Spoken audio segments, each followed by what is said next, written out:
Good evening, friends. Tonight we pull back the curtain on a truth that Hollywood, in its endless pursuit of dazzling illusion, has tried desperately to keep hidden. For those of us who grew up with them, these stars felt like titans, larger than life, untouchable. Their sudden and quiet departures often felt like the end of an era, a time when Hollywood still had real movie stars, not just fleeting influencers.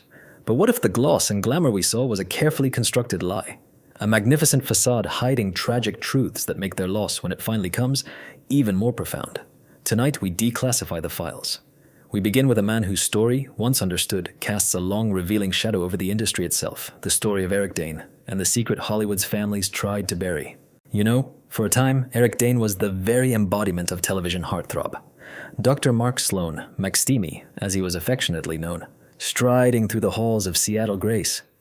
He was the kind of handsome, charming rogue that America couldn't get enough of.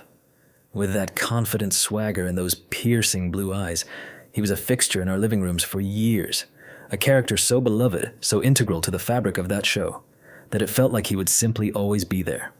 He was at the peak of his power, a bankable star whose image was synonymous with strength and desirability.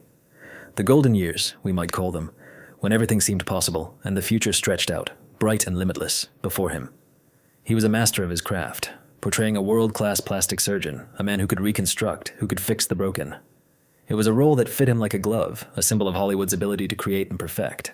We watched him, week after week, believing in the magic, believing in the permanence of these characters who felt like family. But sometimes the greatest illusions are built on the most fragile foundations, and sometimes the most profound betrayals come from within the very family that created you. The declassified files tell a story far different from the public narrative of an actor seeking new opportunities.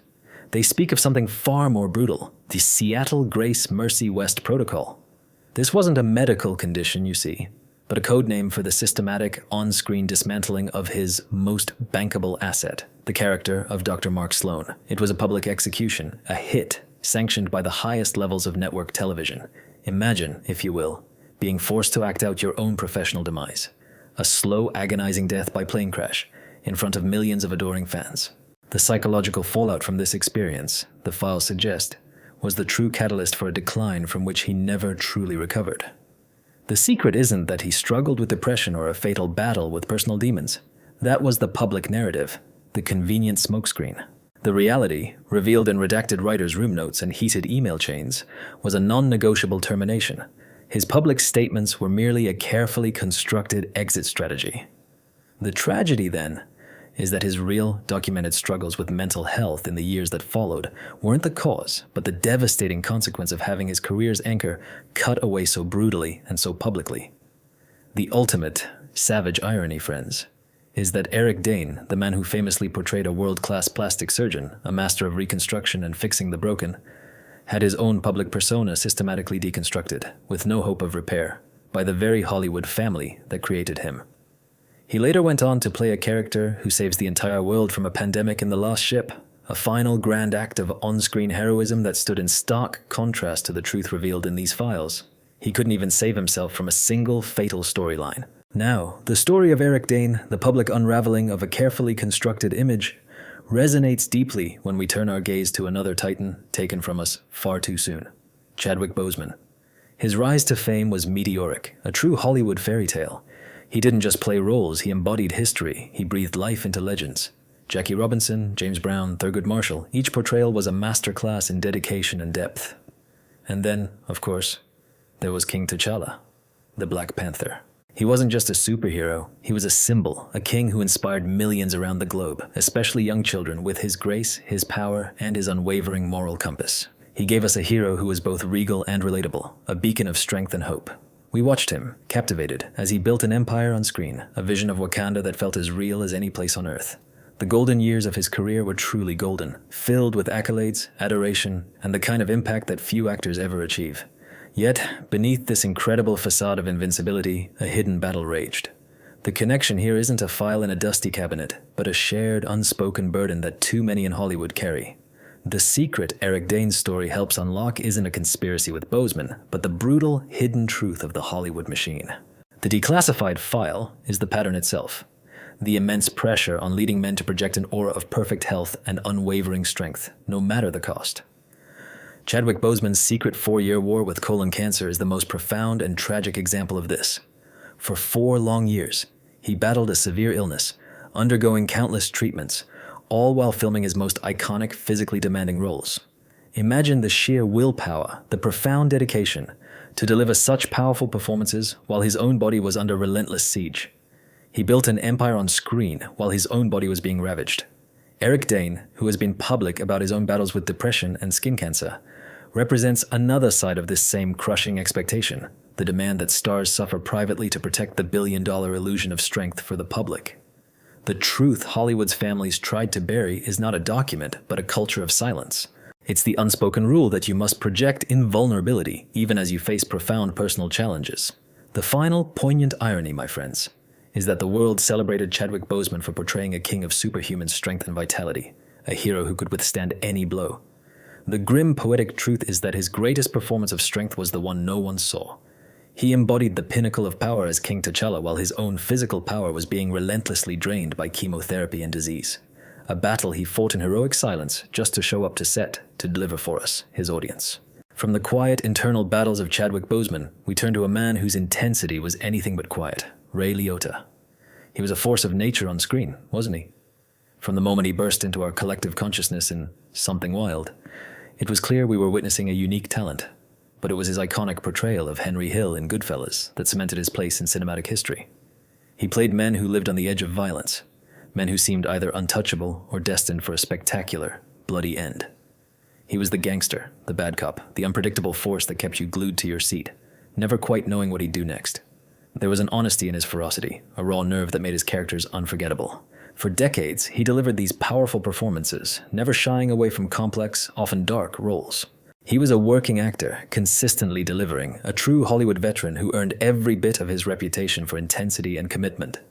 He lived for the work, always pushing, always embodying characters who seemed to defy their own mortality. But beneath that tough guy exterior, a different, silent battle was being waged.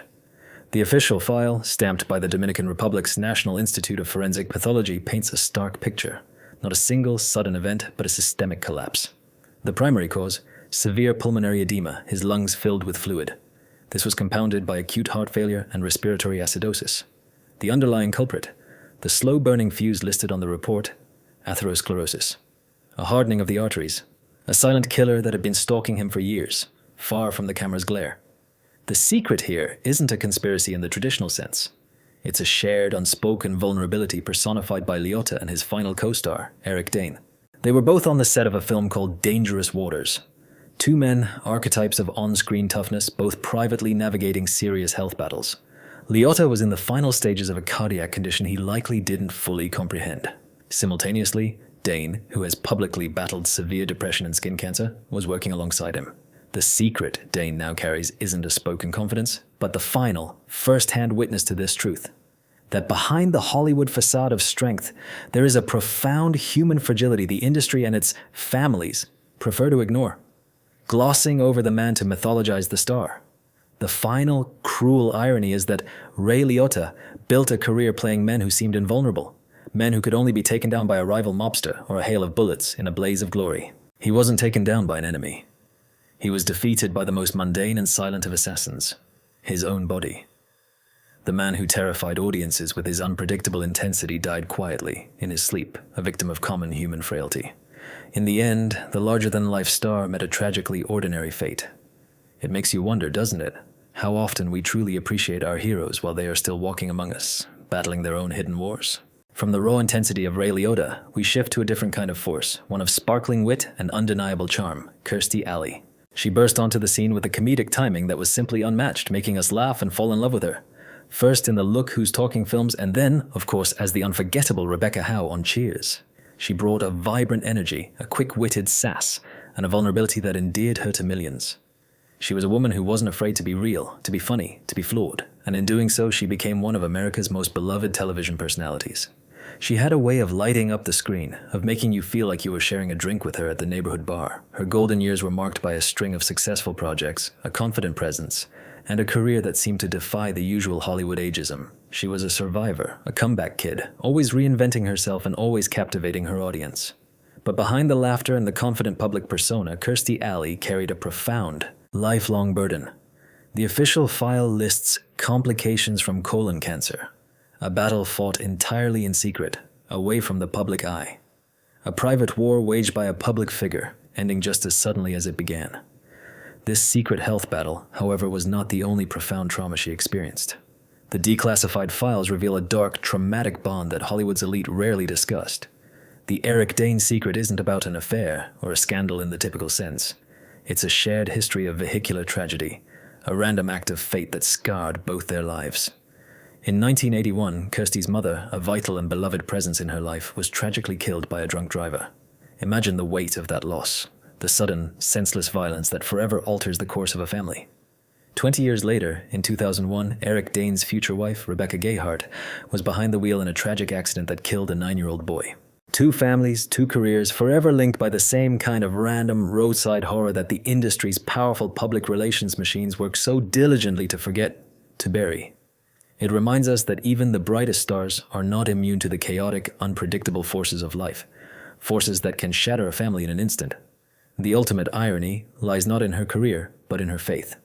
Alley became a devout, high-profile follower of a belief system centered on the concept that individuals are spiritual beings in complete control of their own fate. Yet, the single most defining event of her life, the violent, random death of her mother, was an act of chaos entirely beyond her control. A truth she spent a lifetime trying to reconcile. It's a stark reminder that some wounds run so deep, no amount of fame, fortune, or philosophy can truly heal them. From the profound, unhealed wounds that Kirstie Alley carried, we move to a man who, for many of us, represented the very essence of 90s cool, Luke Perry. Who among us doesn't remember gathering around the television, eagerly awaiting the next episode of Beverly Hills 90210? As Dylan McKay, he was the brooding, rebellious heartthrob, the one with the soulful eyes and the leather jacket who captured the hearts of a generation. He was the epitome of teen idol, a symbol of youth and effortless charm. He rode that wave of fame with a quiet grace, transitioning from teen idol to a respected working actor, always bringing a grounded authenticity to his roles. He navigated the treacherous waters of Hollywood, seemingly avoiding the pitfalls that claimed so many of his peers. He was a survivor, a kind soul, and a true professional, earning the admiration of colleagues and fans alike. His later career saw him playing a beloved father figure on Riverdale, a testament to his enduring appeal and his ability to evolve beyond his iconic early role. But the official file, now declassified, speaks of a massive ischemic stroke. Yet the dossier reveals the true killer wasn't an event, but a process. Decades spent under the relentless pressure of the Hollywood machine, a system that grinds down its icons. The unwritten contract, your youth and vitality in exchange for fame. A debt that, for Luke Perry, was called in with lethal force on March 4, 2019. The link here isn't a person, it's a pattern. The key is in a cross-referenced file. Eric Dane. On the surface, there might seem to be no direct connection, but dig deeper, and you see they were both products of the same star-making factory. They represent the two hidden costs of that system. Perry's body ultimately broke down, a sudden, catastrophic physical failure. Dane, by his own public admissions, battled the internal demons of that world, profound struggles with mental well-being and a fatal battle with personal demons. They are two sides of the same coin, two separate outcomes of the same brutal Hollywood pressure. The secret isn't a conspiracy. It's a diagnosis of the system itself. It doesn't care how it breaks you, only that it does. The final cruel irony is that Luke Perry had seemingly escaped the teen idol curse. He navigated the industry's pitfalls, remaining universally beloved for being the opposite of the Hollywood cliché, a grounded, kind working man. At the time of his passing, he was playing a father on Riverdale, actively mentoring the next generation of young stars on the very dangers he had navigated himself. The truth Hollywood tried to bury wasn't a crime, it was a warning. And the man who best embodied how to survive the system, tragically, became its most potent cautionary tale. It truly makes you pause and reflect, doesn't it? How many of us remember exactly where we were when we heard the news, feeling like a piece of our own youth had slipped away with him? The stories we've shared tonight of Eric Dane, Chadwick Boseman, Ray Liotta, Kirstie Alley, and Luke Perry are not just tales of individual triumph and tragedy. They are chapters in a larger, unspoken narrative of Hollywood itself. A narrative where the pursuit of light often casts the longest shadows, where the price of fame can be measured in silent battles, profound betrayals, and devastatingly secret struggles. These legends, who felt like family in our living rooms, remind us that behind every shimmering screen, every perfectly crafted image, there are real people with real vulnerabilities, facing pressures most of us can barely imagine. Their lives and their departures serve as a poignant reminder that even those who seem to have it all are, in the end, just as fragile, just as human as the rest of us. They don't make them like they used to, do they? And perhaps, in their passing, they leave us with a final, invaluable lesson: to look beyond the surface, to seek the truth, and to remember that empathy is always in style. Take care of yourselves and hold your loved ones close. Memory is the only thing that truly lasts forever.